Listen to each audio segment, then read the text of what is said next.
महाभारत की कथा एक लज्जाजनक मोड़ पर है, जहां मर्यादा की रेखा के एक ओर आज द्रौपदी के अतिरिक्त कोई भी नहीं और मर्यादा की रेखा के दूसरी ओर पितामह भीष्म, गुरु द्रोणाचार्य और पांडव भाइयों सहित सभी हैं।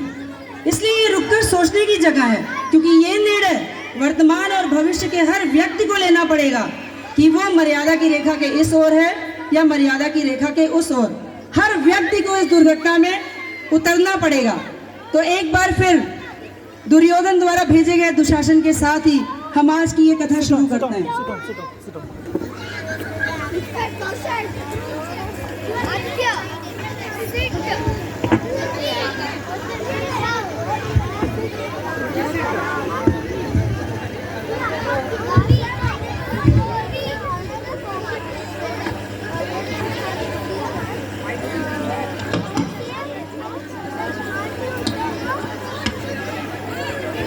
बस sit down.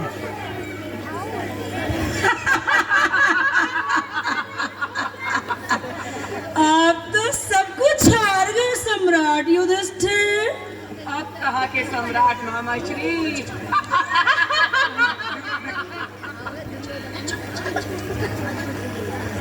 आप क्या लगाओगे दांव पर प्रिय युधिष्ठिर? मामा श्री, अब मैं अपने प्रिय अनुज नकुल को दांव पे लगाता हूँ। अब क्या चाहिए प्रिय दुर्योधन? मामा श्री, नौ की आवश्यकता है मुझे।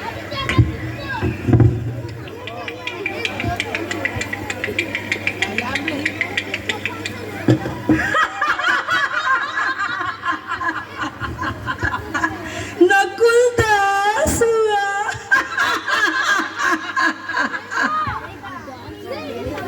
अब मैं अपने प्यारे अनुज सहदेव को दांव पे लगाता हूँ। सदैव भांजे सदैव। सदैव मामा श्री।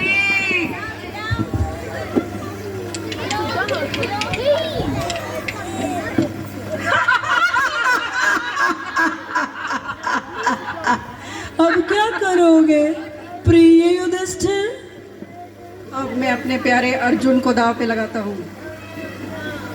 12 मामा श्री, 12। पहले बेटा मैं वीडियो बना रहा हूँ, दूर से करो। ये भी दास हुआ। मामा श्री, अब मैं बलवान भीम को दांव पे लगाता हूँ। बलवान भीम भांजे, बलवान भीम। 8 मामा श्री, 8। हाँ भांजे।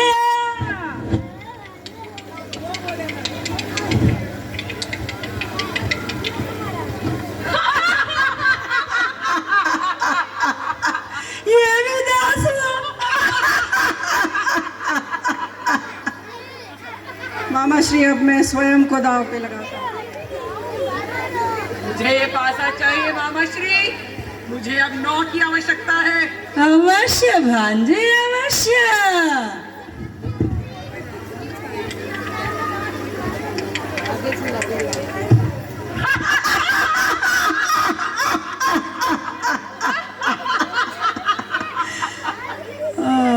अब क्या करोगे प्रिय युधिष्ठिर? मामा श्री, अब तो ये द्यूत क्रीड़ा खत्म करनी ही पड़ेगी। अब मेरे पास दांव पे लगाने के लिए कुछ भी नहीं है। है कैसे नहीं? वो मृगनयनी, वो अभिमानी द्रौपदी है ना आपके पास? द्रौपदी? कहिए भ्राताश्री, लगाते हैं द्रौपदी को दाव पे। यदि आप ये पासा जीते तो सारी संपत्ति आपकी होगी, किंतु यदि ये पासा आप हारे तो पांडवों सहित द्रौपदी भी हमारी दासी होगी। ठीक है ठीक है ठीक है।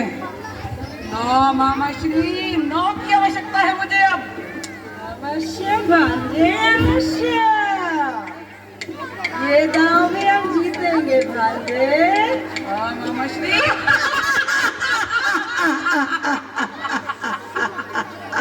Sit down.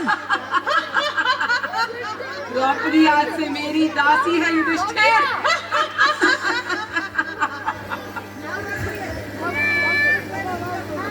हे राजन, कुलगुरु होने के नाते ये कहना मेरा कर्तव्य है कि वो विलास और द्युत ऐसे अवगुण हैं जो व्यक्ति व्यक्तित्व दोनों का नाश कर देते हैं। कुलगुरु, यदि मैं हार रहा होता तो यही स्वर्ण सर आपको कभी याद नहीं आते। ये तो वही बात हुई कि जिस थाली में खाया उसी में छेद किया। बैठ जाइए कुलगुरु।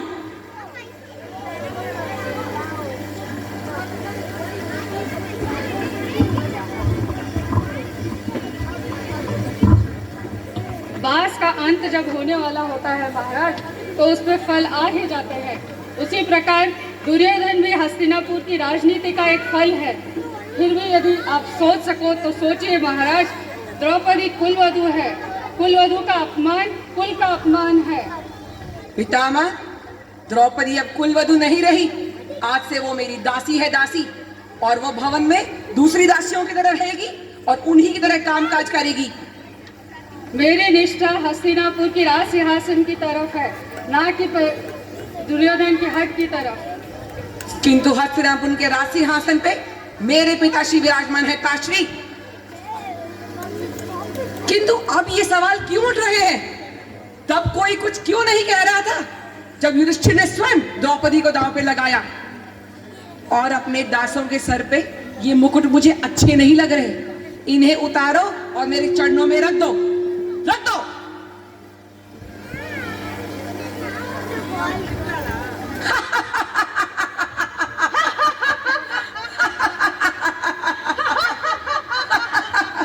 दुशासन, तुम स्वयं जाओ और उस 5 पतियों वाली को बालों से पकड़कर घसीट कर सभा में लेकर आओ।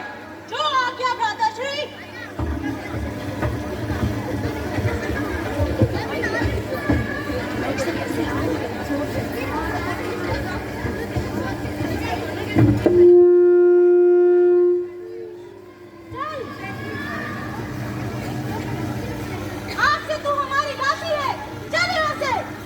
नारी की मर्यादा का आदर करना सीखो, गांधारी पुत्र दुशासन। तू चलती है कि नहीं?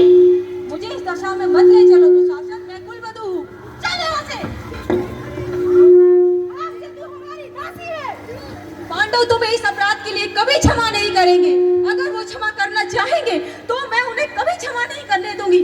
आज से मैं उनके अपमान का घाव हूँ दुशासन। चल यहाँ से, चल यहाँ से, चल यहाँ से। रुक दुशासन।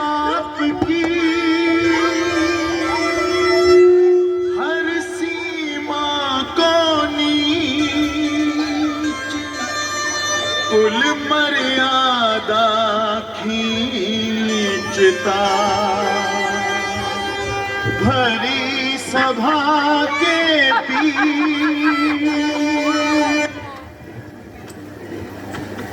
ले आया मालसानी को भ्राताश्री। क्या कहा था तूने? अंधे का पुत्र अंधा। दुशासन, इस दासी को लाओ और मेरी जंघा पे बिठा दो। दुर्योधन, इस अपराध के लिए मैं तुझे कभी क्षमा नहीं करूंगा। वसंत की महादेव की कसम, तेरी जंघा को मैंने नहीं तोड़ा तो महादेव की कसम। क्षत्रियों की भाषा भूलने का प्रयत्न करो दास। धीरे धीरे ये दास बनकर जीना सीख ही जाएंगे।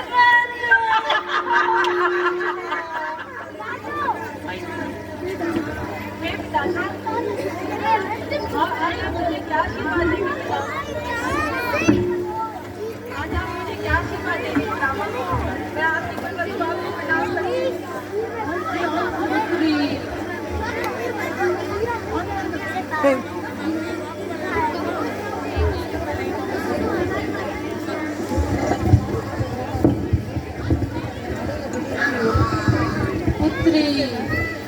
है मुझे अपनी पुत्री। अगर आप मुझे अपनी पुत्री समझते हैं तो उठाइए अपना धनुष और छेद दीजिए उस जीवा को जिन्होंने आपकी पुत्री को दासी कहा है। बोलिए पितामह, बताइए पितामह। मेरे पति जो अपने आप को हार चुके हैं वो मुझे दांव पर कैसे लगा सकते हैं पितामह? बताइए पितामह, बोलिए, कुछ तो बोलिए।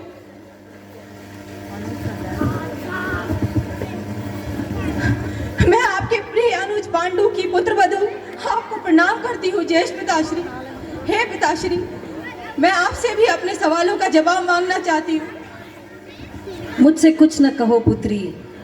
न तुम्हें दांव पे लगाने से पहले युधिष्ठिर ने मुझसे कुछ पूछा था और न दुर्योधन ने तुम्हें जीतने के बाद मुझसे कुछ पूछा। तुम जाओ उस युधिष्ठिर से पूछो कि उसने तुम्हें दांव पर क्यों लगाया। जाओ पुत्री, जाओ। उससे पहले मैं गुरुदेव के पास जाना चाहूंगी। उनके लिए भी मेरे पास कुछ प्रश्न हैं। हे गुरुदेव, आज मैं आपको पुत्री होने के नाते चरण स्पर्श करूं या कुलवधू होने के नाते? आपने भी अपने मुंह पर मौन का ताला लगा लिया गुरुदेव।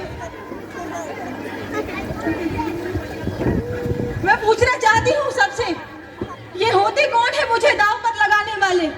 मैं सिर्फ इनकी पत्नी नहीं, मैं पांचों पांडव की पत्नी हूँ। मेरे ऊपर सिर्फ इनका अधिकार नहीं। क्या आप लोगों से इन्होंने पूछा था मुझे दांव पर लगाने से पहले? बोलो, कुछ तो बोलो। धिक्कार है तुम लोगों पर। भ्राताश्री, आप पांचाली के प्रश्नों का उत्तर क्यों नहीं देते? आप स्वयं इस धरती पर धर्म के चिन्ह है। महादेव की कसम, पांचाली को दांव पे लगाने वाले हाथों को मैं वृक्ष की भांति उखाड़ कर फेंक देता यदि आप मेरे बड़े भ्राता न होते।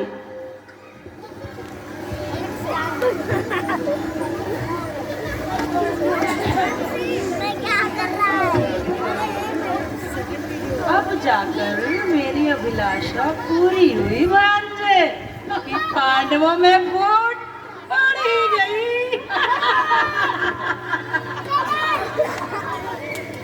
युधिष्ठिर ने द्रौपदी को दांव पर लगाकर अच्छा नहीं किया, परंतु पत्नी पर पति का सिद्ध तो सिद्ध है।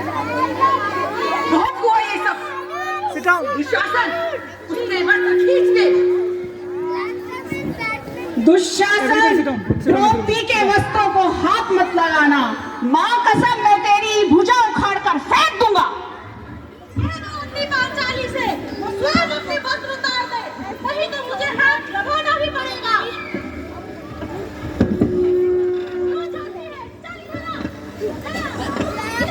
कहाँ जा रही है? कहाँ जाती है तू? मामा की साड़ी खींच जाएगी।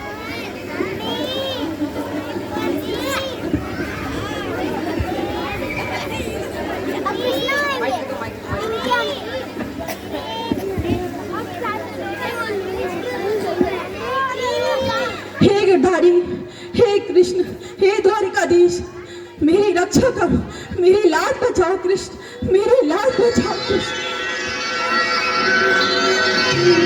कृष्ण कृष्ण कृष्ण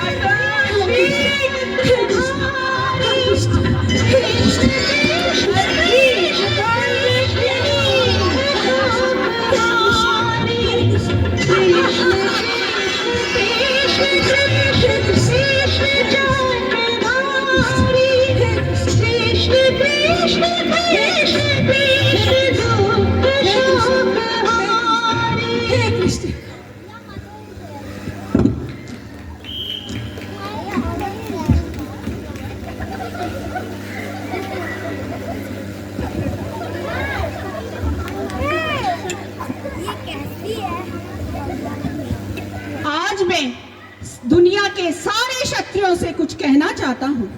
वो क्षत्रियों से भी कुछ कहना चाहता हूँ जो यहाँ उपस्थित नहीं है। वो क्षत्रियों से भी कहना चाहता हूँ जो आने वाले हैं। मैं ये घोषणा करता हूँ, इस दुशासन की छाती को चीरकर इसके रक्त का पान नहीं किया तो मैं अपने पूर्वजों को अपना मुख नहीं दिखाऊंगा।